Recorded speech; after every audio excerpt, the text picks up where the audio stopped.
This morning when I woke up, there were 6,000 bays in our dealerships with no technician. That's 6,000 bays just at Ford alone. They have over 2,800 dealerships, so you're looking at about 2 technicians per store. That seems doable. So can't get my car fixed? Nope. 2 weeks. Average wait is 2 weeks. Not because we don't have the parts, we don't have the mechanics. I don't think he meant to stir up so many mad technicians with this interview.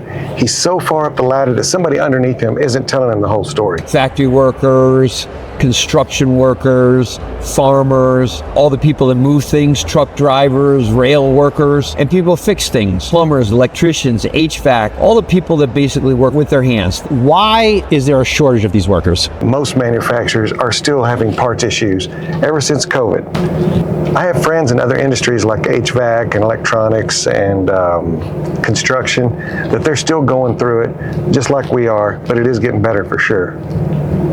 Well, it's a complicated problem, but there is, let's put it that way, literally 1 million openings right now. Technicians in dealerships working on cars. It is a complicated problem, but most of it was caused by manufacturer warranty pay times. I believe that's the root cause of this nationwide technician shortage. If a window regulator takes an hour to repair, but the tech gets paid for half an hour of that repair, of course he's going to feel cheated. I believe that a tech innocently gets into the car business because he likes working on cars.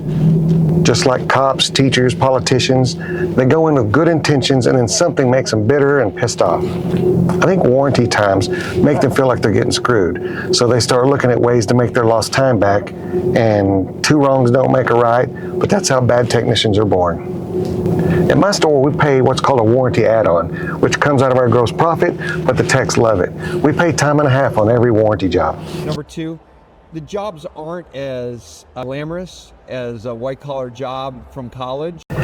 Technicians are looking for glamorous. They don't want to be glamorous. They just want to be paid for their skills. They need to make the money now because they know their body's going to take a beating. And in their older years, they're not going to be able to do this forever. Several of my technician friends have had back surgery, hand surgery, eye surgery, knee surgery. I was only a mechanic for 8 years and my back still hurts. They have cuts, bruises, burns all over their hands and arms. Their bodies constantly ache from the odd positions they have to be in, like laying upside down under a dash or putting their hands somewhere down where it can't fit. Make sure your techs feel thanked. They have hands that won't come clean because of the chemicals that they use. Smashed fingers, blood blisters, turns their hands into calloused mitts. Technicians aren't completely innocent. There's 2 sides to every story. We might talk about that next time, but for now, Jim Farley, please pass this on to your people. There's 5 things you can do to immediately make technicians happy. Fair warranty pay, respect, work-life balance, air-conditioned shop, which they love, and good benefits. That's just 5 things you can do to start. There's a whole lot more than that, but everybody else has made a video on it, so I'd give my 2 cents worth. And please comment if you would. I'd love to keep this thing going and make the work-life balance better for technicians, which makes it better for the customers and management and the other people working around. Everybody's in a hurry in that scenario.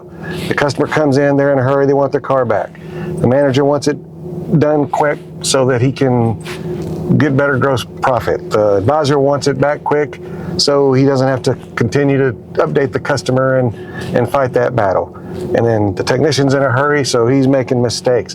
Everybody's in a hurry, but it's the technician, I think, that ends up having to pay for everybody being in a hurry. So I hope you enjoyed it. Subscribe and like, and I'll talk to you later. Bye.